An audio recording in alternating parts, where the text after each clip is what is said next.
Okay, welcome back again to some more 0k Mayhem. It's going to be a 1 versus 1 on the Cooper Hill map. Godde versus RyMarq, so should be fun. I think someone's got the vacuum cleaner running as well. Great, anyway.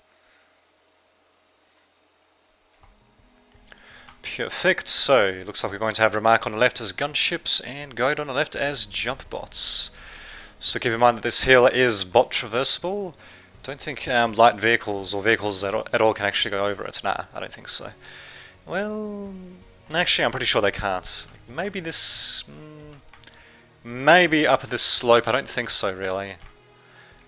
And even if they can, they'll be incredibly slow and they won't be able to go over the rest of the hill then, so... I don't think the vacuum cleaner noise is going to show up in the video, so I think we should be alright. Alrighty. Yeah, let's see, joys of living in a unit. But anyway, so jump jets for Godde. Looks like he's going to be going for a couple of very quick freakers, which makes sense given the amount of reclaim there is to be had. Also, not even going for a metal extractor, going instead for early solar. Same time, we do have RyMarq coming in with his own rapier, followed up by another rapier. Interesting choice, to say the least. Now well. They did a bit of damage, I suppose, so that's something. But he's also going to be revealing his factory to Godde, and he's probably going to be replying very quickly with anti-air at some point, although probably not too soon, really. I mean, the only mobile anti-air he's going to get would be the Archangel, and that's 550 metal apiece. But of course, once he gets the Archangel, I mean, that should pretty much shut down any gunships that come his way. But no, for the time being, he's just going to get harassed, hugely. Well, nicely done, RyMarq, I suppose. Nicely done indeed.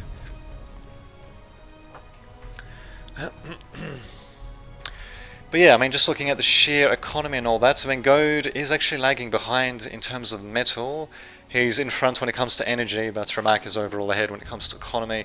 Godde's slightly ahead when it comes to military, though, bizarrely enough. Here comes a second rapier, so should be able to do quite a bit of damage, and at the same time, no builders or anything like that coming in, but we do have a couple of caretakers, presumably to mostly help with the reclaim instead. Undersea level 1 commander, interesting. So, no modules though. Interesting, I'm not really sure what the hell he was even doing there, but whatever. No modules, he just upgraded it to level 1 just for the hell of it, I guess. And where are these rapiers? They're still alive. Oh, he needs to really be harassing as much as possible, especially since his window is actually closing on how long he can actually use the rapiers for, because lo and behold, an Archangel is going to be coming in, and that's basically going to shut down all the gunships for RyMarq, unless they can get a really, really big number in, which is probably not going to happen. Yep, here comes an Archangel, and then going to Pyros, so not going to be overcommitting too much to anti-air. And yeah, these Archangels have got a great range as well, actually, so it's pretty much going to shut down everything for RyMarq. In fact, what the hell, if I was Godde, I'd actually be pushing forward towards his base. At the very least to see, you know, how far he's actually expanded and, you know, just harass his gunships a bit with anti-air, why not? And speaking of which, he actually does have some radar, he can basically see everything up to the hill. At the same time, RyMarq does not have any radar, I'm not really sure why exactly he's done that, it's a bit of a mistake on his behalf. But, well, hopefully he's going to be getting radar at some point. Nope, he's just going to be reclaiming. He actually did have a factory switch to amphibs. Really, a factory switch to amphibs?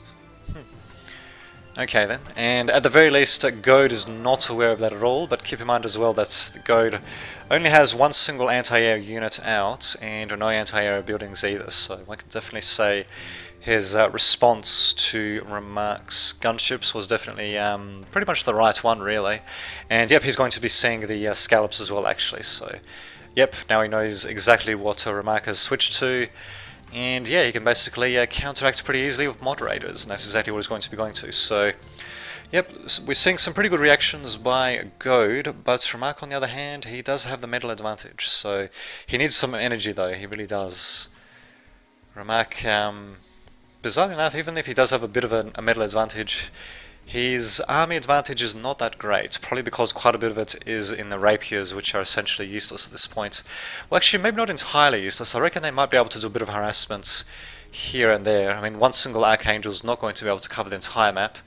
It'll be able to cover a pretty significant portion. But really, I mean, if he goes up here, for example, then, for example, he could try to target Godde's Freakers, or he could just try to go for a multi-pronged attack with the Rapiers. Really, he could be doing quite a bit with them. At the very least, he could be keeping Godde on his toes, but nope, he ain't doing that. Just going for a bit more of a conventional ground attack, and also going to be blowing up one moderator for the cost of a scallop and a couple of ducks. Not exactly the best of trades, but he's managing to do a bit of harassment. But yeah, these moderators are going to be a big pain in the ass. I mean, naturally the ducks should counter them, but the ducks are relatively slow, and they're kind of expensive as raiders as well, actually. And these guys can basically one-shot them as well. So yeah, they're not going to quite be like a hard counter to the moderator as RyMarq would actually like, and yeah, now they're going to get completely blown to pieces. He at the very least knows exactly what Godde has, and he's managed to do a bit of economic damage. And yeah, as a result, he does have a very significant metal advantage, for that matter. His army is smaller than Godde's, but could be worse. Could definitely be worse, especially since he does seem to be coming up with the right counter to the moderators, which is the boys. I don't think the boys are going to be able to do much against the pyros. I think the pyros are just going to be moving around and jinking the shots. Yeah. Is that the right word to use? Jinking? Well, you know what I mean. They're just going to be avoiding and dodging the shots of the boys. Let's see if maybe they get close enough. I don't know. We'll see what happens. Rapier's trying to do a bit of damage. I mean, come on, these guys are just sitting here for fuck's sake. He really should be using them to attack. I mean, there's only one single Archangel. It can't cover both parts of the map at once here. So really, he just needs to send one Rapier somewhere to attack, and then send in two more somewhere else once the Archangel engages. That's what he needs to do, essentially. But he ain't doing that. And in my opinion, he's putting the... well, he's not really using the Rapiers as much as he could be, to say the least. But at the very least, his boys are actually doing a good job. The big thing to worry about for RyMarq is going to be Godde's Pyros. I mean, the boys really don't have... they're basically countered by pyros being raiders and all that.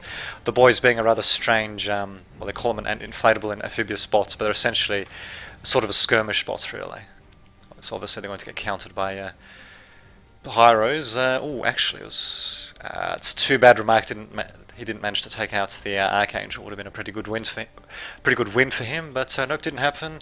And yeah, his economy is still doing pretty well, but his army is in tatters. He's got a couple of blast wings, which I think they're just acting as mines, essentially.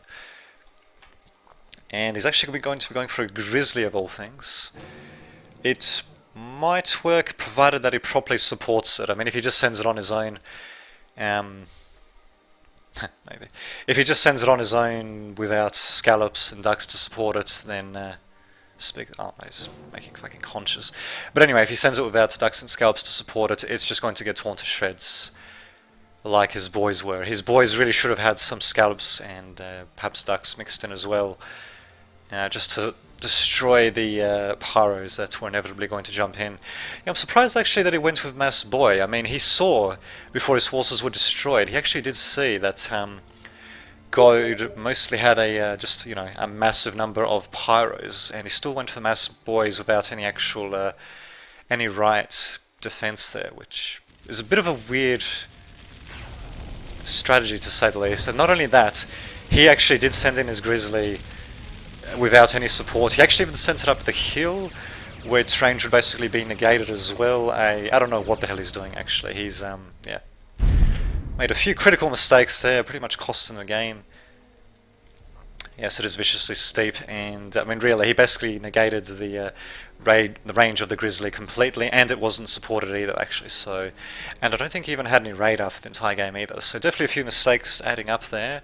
And yeah, I mean, versus I believe Godde is still the #1 ranked player in 0K. I mean, yeah, making those sorts of mistakes is, well, pretty much the death knell, really, for the player. So it still was interesting to watch, though, I'll say that much. So there you have it. I shall see you all next time.